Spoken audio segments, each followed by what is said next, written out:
வணக்கம். வேந்தரின் இளங்கதிர் காலை செய்திகளுக்காக வர்ணியா, கௌரி விஸ்வநாதன். முதலில் தலைப்புச் செய்திகள். தமிழகத்தில் திமுக தலைமையில் விரைவில் ஆட்சி அமையும். தேர்தல் பிரச்சாரத்தில் மு.க. ஸ்டாலின் திட்டவட்டம்.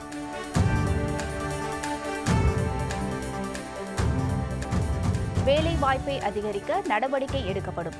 ஐஜேகே நிறுவனர் தலைவர் டாக்டர் பாரிவேந்தர் உறுதி.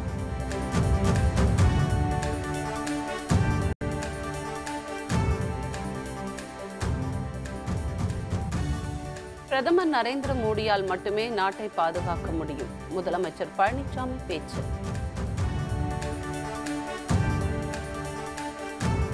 பாரதிய ஜனதா கட்சியின் 2ஆம் கட்ட தேர்தல் அறிக்கை இன்று வெளியிடுகிறார் அமித்ஷா.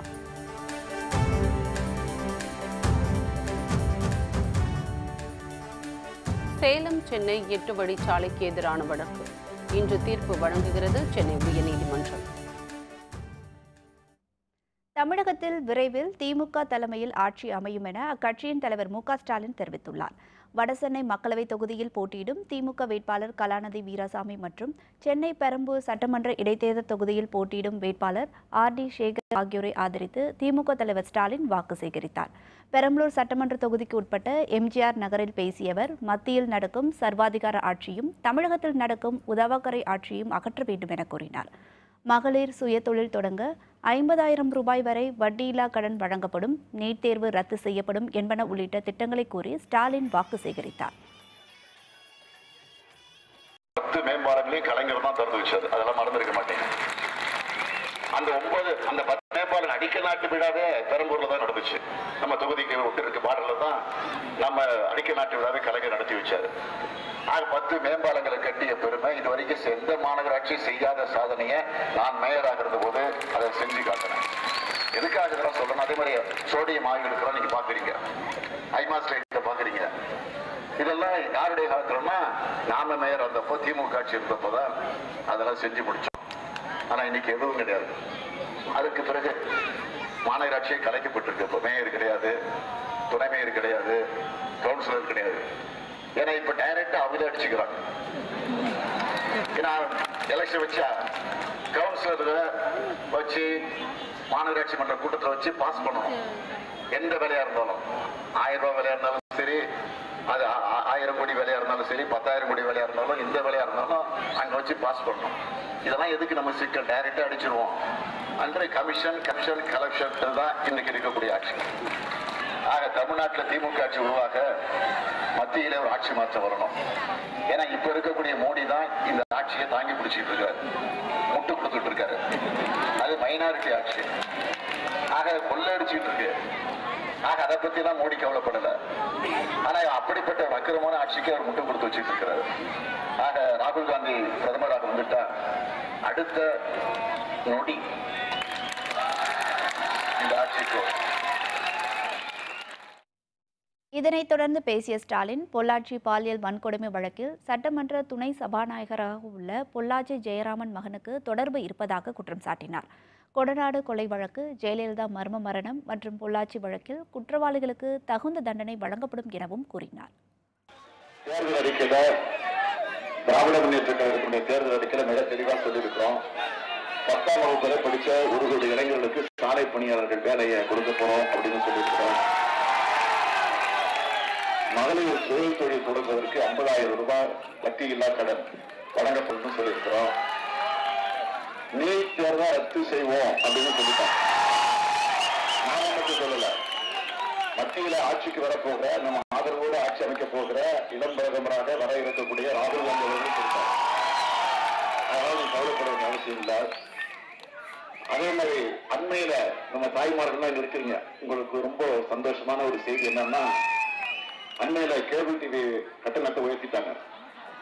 அதை பழைய நிலைக்க நாம வந்த உடனே கொண்டு வர போறோம்.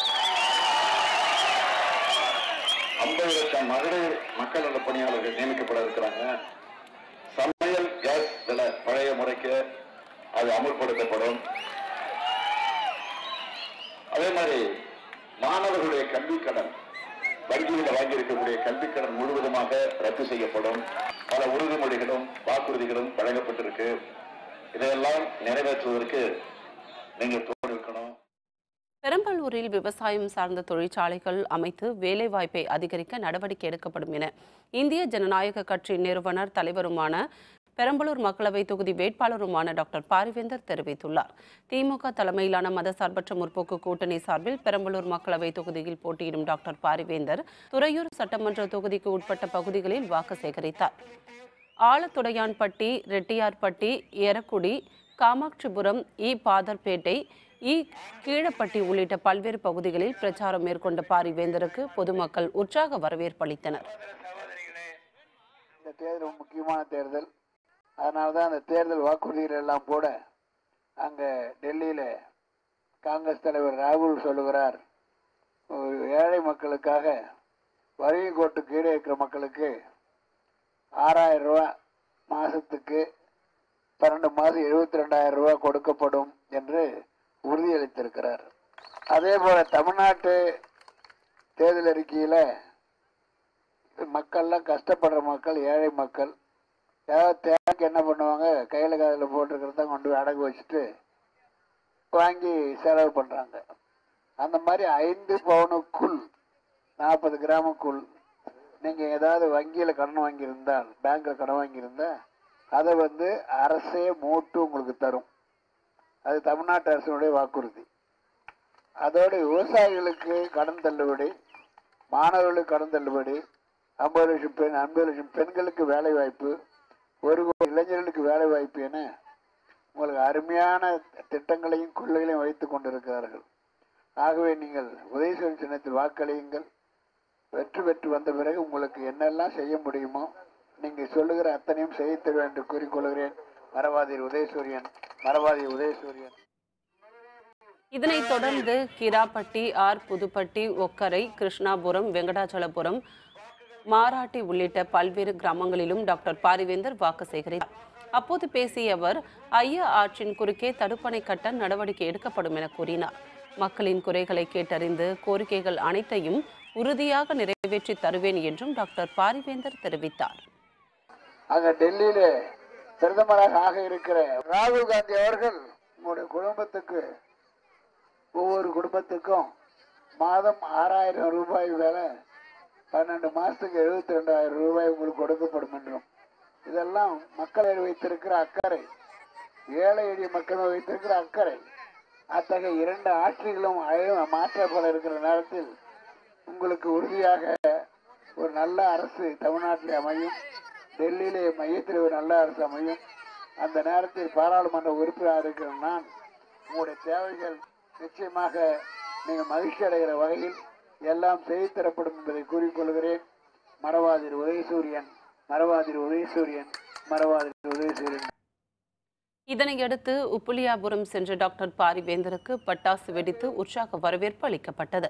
பின்னர் பொதுமக்களிடையே பேசிய அவர், நாடாளுமன்றத்திடம் இருந்து நிதியை பெற்று பெரம்பலூர் தொகுதியில் சமுதாய கூடம், உயர்மின் கோபுர மின்விளக்கு உள்ளிட்ட வசதிகள் அமைத்து தரப்படும் என தெரிவித்தார். இந்தியாவை காப்பதற்கு, ஜனநாயகத்தை காப்பதற்கு, சர்வாதிகாரத்தை ஒழிப்பதற்கு நீங்கள் எல்லாம் ஒரே நோக்கத்தோடு, மாற்று சிந்தனை இல்லாமல் உதயசூரியன் மட்டுமே உங்களுடைய உள்ளத்தில் இருக்க வேண்டும். உங்களுடைய கோரிக்கையாக சில 3 வைத்திருக்கிறீர்கள். அதாவது உங்க ஊருக்கு அடிப்படை வசதி கேட்கிறீர்கள். வெற்றி பெற்று வந்த பிறகு உங்களுடைய நிலையை பாராளுமன்றத்திலே அழுத்தமாக எடுத்து பேசி அதற்கான நிதியை பெற்று வந்து உங்கள் ஊருடைய அடிப்படை வசதிகள் அத்தனையும் செய்து தருவேன் என்பதை வாக்குறுதியாக சொல்லிக் கொள்கிறேன். அதோடு நீங்கள் ஒரு சமுதாய கூடம் கேட்கிறீர்கள், அதையும் செய்து தர முடியும் என்பதை என்னுடைய வேண்டுகோள். நிச்சயமா செய்து தருவேன். உயர்கோபுர விளக்கு கேட்கிறீர்கள், அதுவும் பாராளுமன்ற உறுப்பினர் நிதியிலிருந்து அதை செய்து தருவேன் என்று சொல்லிக்கொண்டு, நான் வெற்றி பெற்று திரும்ப வரும்போது, வெற்றி விழா கொண்டாடுகிற போது உங்களோட நிறைய பேசுவேன், கலந்து கொள்வேன், பேசுவேன். உங்களுடைய அன்புக்கும் பாசத்திற்கும் என்னுடைய மனமார்ந்த நன்றியை தெரிவித்துக் கொள்கிறேன். பிரதமர் மோடியால் மட்டுமே நாட்டிற்கு பாதுகாப்பு வழங்க முடியும் என கோவை தேர்தல் பிரச்சாரத்தில் முதல்வர் பழனிசாமி தெரிவித்துள்ளார். கோவை மக்களவைத் தொகுதியில் அதிமுக கூட்டணியில் போட்டியிடும் பாரதிய ஜனதா வேட்பாளர் CB ராதாகிருஷ்ணனுக்கு ஆதரவாக பழனிசாமி வாக்கு சேகரித்தார். கோவை ராஜவீதியில் பேசியவர் மத்தியில் நிலையான ஆட்சி அமைய வேண்டும் என்றால் தாமரை சின்னத்தில் வாக்களிக்க வேண்டும் என கேட்டுக்கொண்டார். மெட்ரோ ரயில் திட்டத்தை கொண்டுவர மத்திய அரசுடன் இணைந்து அதிமுக முயற்சி செய்யும் எனவும் 627 ஏக்கர் பரப்பளவில் விமான நிலையம் விரிவாக்கம் செய்யப்படும் எனவும் அவர் தெரிவித்தார். 1500 கோடியில் உலகத்தரத்துக்கு இணையாக கோவை மாநகரில் மத்திய மாநில அரசு இணைந்து ஸ்மார்ட் சிட்டி பணிகள் நடைபெற்று வருகிறது. இதுல பல திட்டங்கள் நிறைவேற்றப்படுகிறது. இந்த திட்டம் நிறைவேற்ற பொழுது கோவை மாநகரம் ஒரு அனைத்து அடிப்படை தேவைகளும் பெற்ற மாநகரமாக அமையும் என்பதை நேரத்தில் சொல்லி அதேபோல 627 ஏக்கரில் கோவை விமான நிலைய விரிவாக்கம் தற்போது இலடுப்பு பணி நடைபெற்றுக் கொண்டிருக்கிறது. 253 கோடி மதிப்பீட்டில் திருச்சி சாலை ரெயின்போ முதல் ராமநாதபுரம் அல்பேனியன் பள்ளி வரை 3 கிலோமீட்டருக்கு உயர்மட்ட பாலம் பூமி பூஜை செய்து பணி துவங்கியுள்ளது என்பதையும் நேரத்தில் தெரிவித்து இது உங்களுடைய அரசு. பெரம்பலூரில் அதிமுக வேட்பாளரை ஆதரித்து மத்திய உள்துறை அமைச்சர் ராஜ்நாத் சிங் பிரச்சாரம் மேற்கொண்ட போது பொதுமக்கள் பாதையிலேயே எழுந்து சென்றதால் சலசலப்பு நிலவியது. பெரம்பலூர் மக்களவைத் தொகுதியில் அதிமுக சார்பில் போட்டியிடும் என்ஆர் சிவபதியை ஆதரித்து மத்திய உள்துறை அமைச்சர் ராஜ்நாத் சிங் பிரச்சாரம் மேற்கொண்டார். பொதுக்கூட்டத்தில் பேசிய ராஜ்நாத் சிங் கரும்பு பயிர்களுக்கான நிலுவைத் தொகை வந்துவிட்டதா என கேள்வி எழுப்பினார். இதற்கு அங்கிருந்த பொதுமக்கள் ஏராளமானோர் இல்லை இல்லை என முழக்கம் எழுப்பியதால் அதிமுக பாஜக நிர்வாகிகள் அதிருப்தி அடைந்தனர். தொடர்ந்து ராஜ்நாத் சிங் பேசிக் கொண்டிருக்கும் போதே திரளான பெண்கள் எழுந்து சென்றதால் கட்சியினர் அதிர்ச்சி அடைந்தனர். पेरम्बलूर होता तमिलनाडु में केन शुगर जो ग्रोवर्स हैं उनका पेमेंट हो गया है कि नहीं हुआ? यहाँ है केन शुगर ग्रोवर्स கரும்பு விவசாயிகள் உங்களுடைய பணம் அனைத்து வந்து விட்டதா? नहीं, अब इसके बाद गवर्नमेंट बनने के நான் கேட்க ஆசைப்படுகிறேன். உங்களில் எத்தனை பேர் சமையல் எரிவாயு இணைப்பு डिस्ट्रिक्ट सेक्रेटरी कृषि अमित शर्मा ये गवर्नमेंट हमारे मोदी जी तमिलनाडु இதேபோன்று அதிமுக பாஜக கூட்டணி கட்சி வேட்பாளர்களை ஆதரித்து மதுரை பாண்டிக்கோவில் பகுதியில் ராஜ்நாத் சிங் தேர்தல் பிரச்சாரம் மேற்கொண்டார். ராஜ்நாத் சிங் பேசிக் கொண்டிருக்கும் போதே பொதுமக்கள் அங்கிருந்து எழுந்து சென்றனர். இதனால் 70% இருக்கைகள் காலியாக இருந்தன. இதனை கண்டு அதிமுக பாஜக கூட்டணியினர் கடும் அதிருப்தி அடைந்தனர். மக்களவைத் தேர்தலை முன்னிட்டு பாரதிய ஜனதா கட்சியின் 2வது தேர்தல் அறிக்கையை அக்கட்சியின் தேசிய தலைவர் அமித்ஷா இன்று வெளியிடுகிறார். 17வது மக்களவைத் தேர்தல் வரும் 11ஆம் தேதி தொடங்கி மே மாதம் 19ஆம் தேதி வரை 7 கட்டங்களாக நடைபெறவுள்ளது. இதனையொட்டு காங்கிரஸ் கட்சியின் தேர்தல் அறிக்கையை அதன் தலைவர் ராகுல் காந்தி கடந்த 1ஆம் தேதி வெளியிட்டார். அதில் விவசாயிகளை கவரும் வகையிலான முக்கிய அறிவிப்புகள் இடம்பெற்றிருந்தன. ஏற்கனவே பாரதிய ஜனதா கட்சி தனது முதற்கட்ட தேர்தல் அறிக்கையை வெளியிட்டுள்ள நிலையில் 2ஆம் கட்ட தேர்தல் அறிக்கையை அக்கட்சியின் தலைவர் அமித்ஷா இன்று வெளியிடுகிறார். அதில் விவசாயிகள் மற்றும் ஏழை எளிய மக்களை கவரும் வகையில் முக்கிய அறிவிப்புகள் இடம்பெறலாம் என எதிர்பார்க்கப்படுகிறது. சென்னை சேலம் இடையேயான 8 வழிச்சாலை திட்டத்திற்கு எதிர்ப்பு தெரிவித்து தொடரப்பட்ட வழக்கில் சென்னை உயர்நீதிமன்றம் இன்று தீர்ப்பு வழங்குகிறது. சென்னை சேலம் இடையே 10,000 கோடி ரூபாய் செலவில் 8 வழிச்சாலை அமைக்க தமிழக அரசு அறிவிப்பு வெளியிட்டது. இதற்காக சேலம், காஞ்சிபுரம், தருமபுரி உள்ளிட்ட 5 மாவட்டங்களில் 1900 ஹெக்டேர் நிலங்களை கையகப்படுத்தவும் முடிவு செய்தது. விளைநிலங்கள், வீடுகள் மற்றும் பள்ளிக்கூடங்கள் என அனைத்தையும் அழித்து கொண்டு வரப்படும் திட்டத்திற்கு எதிர்ப்பு தெரிவித்து விவசாயிகள் தரப்பில் பல்வேறு வழக்குகள் தொடரப்பட்டன. இந்த வழக்கை நீதிபதிகள் சிவஞானம் மற்றும் பவானி சுப்பராயன் அமர்வு விசாரித்து வந்தது. இறுதிக்கட்ட விசாரணை முடிவடைந்த நிலையில் 3 மாதங்களுக்கு பிறகு நீதிபதிகள் இன்று தீர்ப்பு வழங்குகின்றனர். 8 வழிச்சாலை திட்டத்தால் வாழ்வாதாரத்தை இழந்து நிற்கும் விவசாயிகளிடையே தீர்ப்பு பெரும் எதிர்பார்ப்பை ஏற்படுத்தியுள்ளது. தமிழர்களுக்கு எதிராக பாஜக செயல்படுகிறது. கனிமொழி குற்றச்சாட்டு. விவரம் விளம்பர இடைவேளைக்கு பிறகு.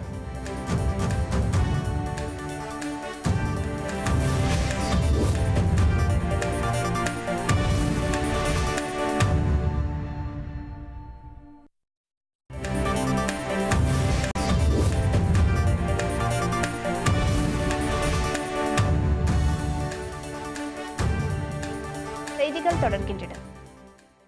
தமிழர்களுக்கு எதிரான திட்டங்களை கொண்டு வந்த பாரதிய ஜனதா அரசை வீட்டுக்கு அனுப்ப வேண்டும் என தூத்துக்குடி மக்களவைத் தொகுதி திமுக வேட்பாளர் கனிமொழி தெரிவித்துள்ளார். தூத்துக்குடி மடத்தூர் பகுதியில் பிரச்சாரம் மேற்கொண்ட அவரை பெண்கள் ஆரத்தி எடுத்தும் சால்வை அணிவித்தும் வரவேற்பு அளித்தனர். அப்போது பேசிய கனிமொழி, புயல், வறட்சி என எது வந்தாலும் நிவாரணம் தராத மத்திய அரசு நீட் தேர்வு, ஸ்டெர்லைட் என தமிழர்களுக்கு எதிரான திட்டங்களை கொண்டு வந்து திணித்ததாக குற்றம் சாட்டினார். இதனை அதிமுக அரசு மௌனமாக இருந்து வேடிக்கை பார்ப்பதாகவும் அவர் விமர்சித்தார். பிஜேபியை வீட்டுக்கு அனுப்பக்கூடிய தேர்தல் என்ற அந்த நினைவோடு இந்த தேர்தலிலே வாக்களிக்க வேண்டும்.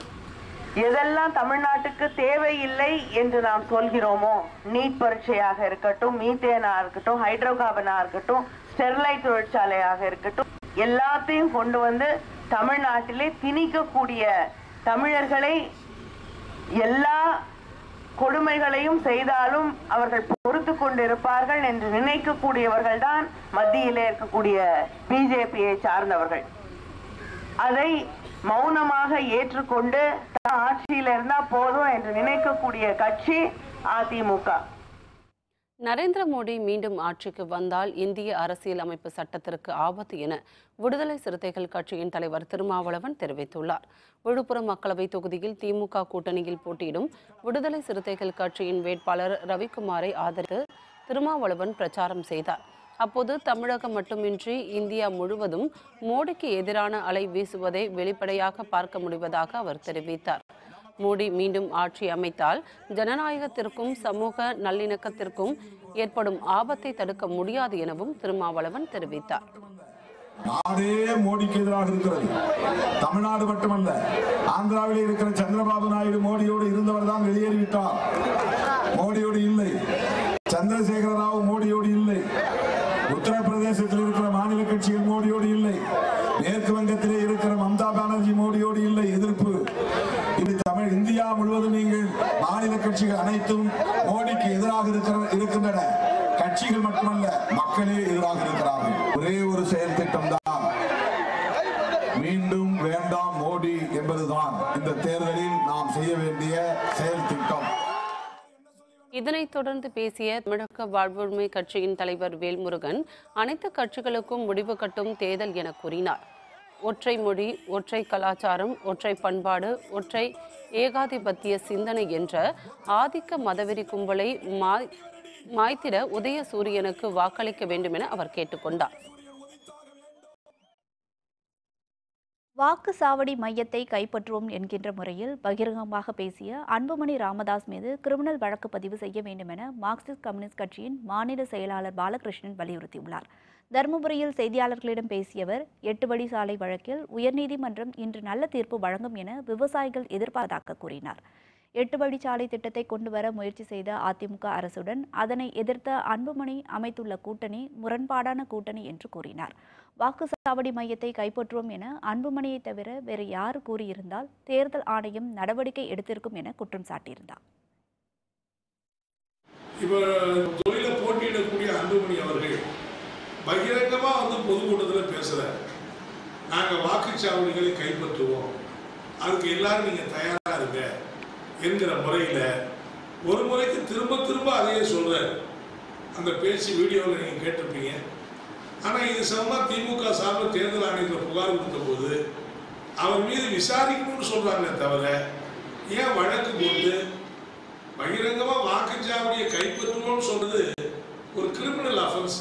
இந்த மோசடித்தனமான நடவடிக்கைகளை தடுத்து நிறுத்த தேர்தல் ஆணையம் உரிய பாதுகாப்பு ஏற்பாடுகளை செய்ய வேண்டும் என்று நான் வற்புறுத்தி கேட்டுக்க விரும்புகிறேன். பாரதிய ஜனதா, அதிமுக உள்ளிட்ட கட்சிகள் சாதனைகளை கூறி மக்களிடம் வாக்கு கேட்க முடியுமா என நாம் தமிழர் கட்சியின் ஒருங்கிணைப்பாளர் சீமான் கேள்வி எழுப்பியுள்ளார். ராமநாதபுரம் மக்களவை தொகுதியில் போட்டியிடும் நாம் தமிழர் கட்சியின் வேட்பாளர் புவனேஸ்வரி மற்றும் பரமக்குடி சட்டமன்ற தொகுதி இடைத்தேர்தலில் போட்டியிடும் வேட்பாளர் ஹேமலதா ஆகியோரை ஆதரித்து சீமான் வாக்கு சேகரித்தார். அரண்மனை முன்பு நடைபெற்ற பிரச்சார பொதுக்கூட்டத்தில் பேசிய சீமான், தேர்தலுக்காக சுயநலத்துடன் அரசியல் கட்சிகள் கூட்டணி அமைத்துள்ளதாக தெரிவித்தார். பாஜகவும் அதிமுகவும் நாட்டை நாசமாக்கவே கூட்டணி வைத்துள்ளது என்றும் மதத்தின் பெயரால் சாதியின் பெயரால் தமிழக மக்களை பிரிக்க விடமாட்டோம் என்றும் கூறினார்.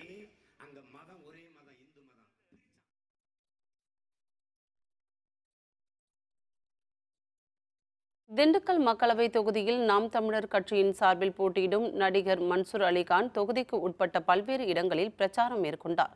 நத்தம் பகுதியில் உள்ள கோசுகுறிச்சி பள்ளிவாசல் திறப்பு விழாவில் கலந்து கொண்டு சலவை தொழிலாளி கடையில் துணிகளை சலவை செய்தார். பின்னர் உணவகம் ஒன்றில் பரோட்டா தயாரித்தும் பொதுமக்கள் இல்லங்களில் மிளகாய் வெட்டியும் நூதன முறையில் வாக்கு சேகரித்தார். நாகப்பட்டினத்தில் தேர்தல் பயிற்சி தாமதமானதால் தேர்தல் நடத்தும் அலுவலர்கள், அரசு ஊழியர்கள் வாக்குவாதத்தில் ஈடுபட்டனர். மக்களவைத் தேர்தல் வருகின்ற 18ஆம் தேதி நடைபெற உள்ளதை முன்னிட்டு அரசு ஊழியர்களுக்கு பயிற்சி அளிக்கப்பட்டு வருகிறது. இந்நிலையில் VVPAD இயந்திரத்தை பயன்படுத்தும் தொடர்பான 2ஆம் கட்ட பயிற்சி ஊழியர்களுக்கு நாகப்பட்டினத்தில் நடைபெற்றது. இந்த பயிற்சியில் பங்கேற்பதற்காக நாகப்பட்டினம் மாவட்டத்தை சேர்ந்த 1000க்கும் மேற்பட்ட அரசு ஊழியர்கள் வந்திருந்தனர்.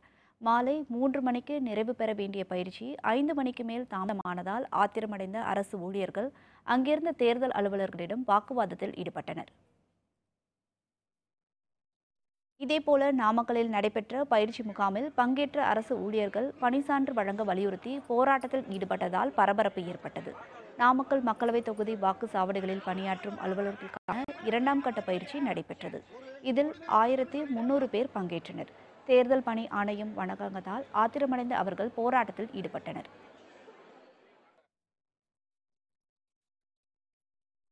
திருத்தணியில் திரௌபதி அம்மன் கோவில் தீமிதி திருவிழாவில் ஏராளமான பக்தர்கள் கலந்து கொண்டு நேர்த்திக்கடன் செலுத்தினர். திருவள்ளூர் மாவட்டம் திருத்தணி காந்தி சாலையில் அமைந்துள்ள ஸ்ரீ திரௌபதி அம்மன் கோவில் விழா கடந்த மாதம் 26ஆம் தேதி கொடியேற்றத்துடன் தொடங்கியது.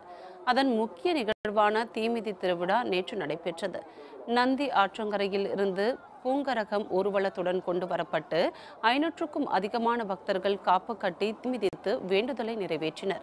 அப்போது கூடியிருந்த ஆயிரக்கணக்கான பக்தர்கள் கோவிந்தா முழக்கமிட்டனர். இதனைத் தொடர்ந்து திரௌபதி அம்மன் சிறப்பு அலங்காரத்தில் வீதி உலா வந்து பக்தர்களுக்கு காட்சியளித்தார். இனி செய்திகளின் தொகுப்பை காணலாம். சேலத்தில் வாக்குச்சாவடி அலுவலர் பயிற்சியின் போது ஆசிரியர் ஒருவர் உயிரிழந்தது தொடர்பாக காவல்துறையினர் விசாரணை மேற்கொண்டு வருகின்றனர். மக்களவைத் தேர்தலை ஒட்டி தேர்தல் பணியில் ஈடுபடும் அரசு அலுவலர்கள் மற்றும் ஆசிரியர்களுக்கு சேலம் மாவட்டம் மின்னாம்பள்ளியில் 2ஆம் கட்ட பயிற்சி அளிக்கப்பட்டது. அப்போது அங்கு வந்திருந்த பொங்கனாபுரம் கிராமத்தை சேர்ந்த ஆசிரியர் நித்யா என்பவர் மாரடைப்பு ஏற்பட்டு உயிரிழந்தார். இந்த சம்பவம் குறித்து காவல்துறையினர் விசாரித்து வருகின்றனர். சித்ரா பௌர்ணமி விழாவை முன்னிட்டு திருவண்ணாமலையில் பாதுகாப்பு ஏற்பாடுகள் குறித்து சிறப்பு கூடுதல் காவல்துறை இயக்குநர் விஜயகுமார் ஆய்வு செய்தார். திருவண்ணாமலையில் சித்ரா பௌர்ணமி விழா வருகிற 18ஆம் தேதி நடைபெற உள்ளது. அதே நாளில் மக்களவை தேர்தலும் நடைபெற உள்ளது. இதனால் கோவிலுக்கு வரும் பக்தர்களுக்கு தேவையான அடிப்படை வசதிகள் மற்றும் வாக்கு பெட்டிகளை பாதுகாப்புடன் எடுத்து செல்வது குறித்து சிறப்பு கூடுதல் காவல்துறை தலைவர் விஜயகுமார் வாக்கு எண்ணிக்கை மையங்களில் ஆய்வு செய்தார். கன்னியாகுமரி மக்களவை தொகுதியில் பாரதிய ஜனதா கட்சியின் டோக்கன் சிஸ்டம் அறிமுகம் செய்துள்ளதாக தமிழக காங்கிரஸ் பொறுப்பாளர் சஞ்சய் தத் குற்றம் சாட்டியுள்ளார். நாகர்கோயிலில் செய்தியாளர்களிடம் பேசியவர், இந்திய ராணுவம் மோடியின் படை என்று கூறிய உத்தரப்பிரதேச முதல்வர் யோகி ஆதித்யா மீது தேர்தல் ஆணையம் ஏன் நடவடிக்கை எடுக்கவில்லை என கேள்வி எழுப்பினார். RSS, சங் பரிவார் போன்ற அமைப்புகளை சேர்ந்தவர்கள் கன்னியாகுமரியில் முகாமிட்டுள்ளனர் என்றும் அவர்களால் வன்முறை ஏற்பட வாய்ப்பு உள்ளதாகவும் கூறினார். ராஜஸ்தான் அணிக்கு எதிரான IPL லீக் போட்டி 8 விக்கெட்டுகள் வித்தியாசத்தில் கொல்கத்தா வெற்றி. விவரம் விளம்பர இடைவேளைக்கு பிறகு.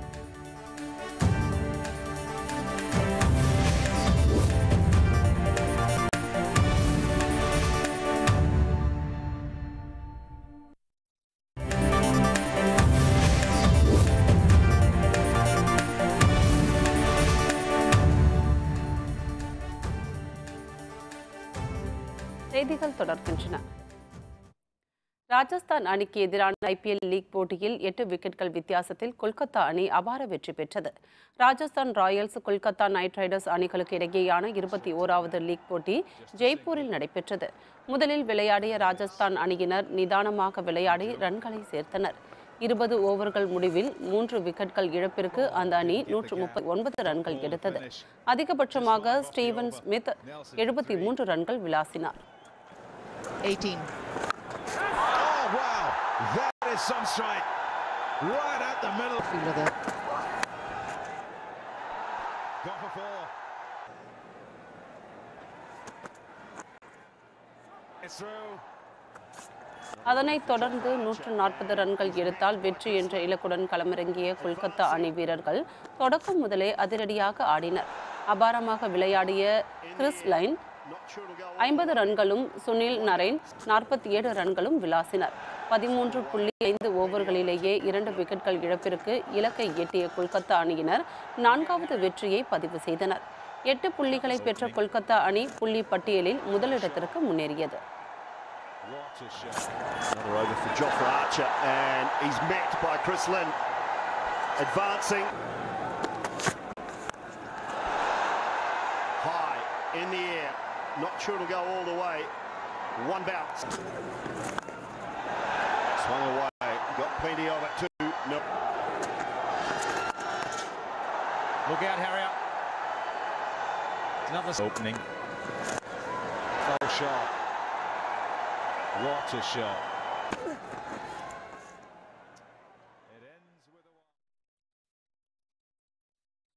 மீண்டும் தலைப்புச் செய்திகள். தமிழகத்தில் திமுக தலைமையில் விரைவில் ஆட்சி அமையும். தேர்தல் பிரச்சாரத்தில் மு.க. ஸ்டாலின் திட்டவட்டம்.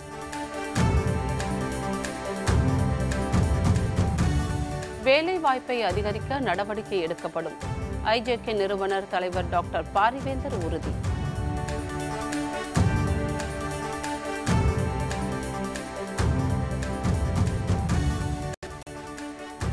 பிரதமர் நரேந்திர மோடியால் மட்டுமே நாட்டை பாதுகாக்க முடியும். முதலமைச்சர் பழனிசாமி பேச்சு.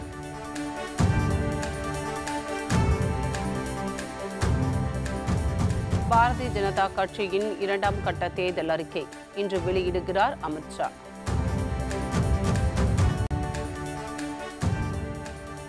சேலம் சென்னை 8 வழி சாலைக்கு எதிரான வழக்கு இன்று தீர்ப்பு வழங்குகிறது சென்னை உயர்நீதிமன்றம். இத்துடன் வேந்தரின் இளங்கத்திற்கு காலை செய்திகள் நிறைவடைந்தன. வேந்தர் டிவி செயலியை பதிவிறக்கம் செய்து முக்கிய செய்திகளை நேயர்கள் காணலாம். மீண்டும் பகல் 1 மணிக்கு உச்சிவேளை பகல் செய்திகளில் சந்திப்போம். வணக்கம்.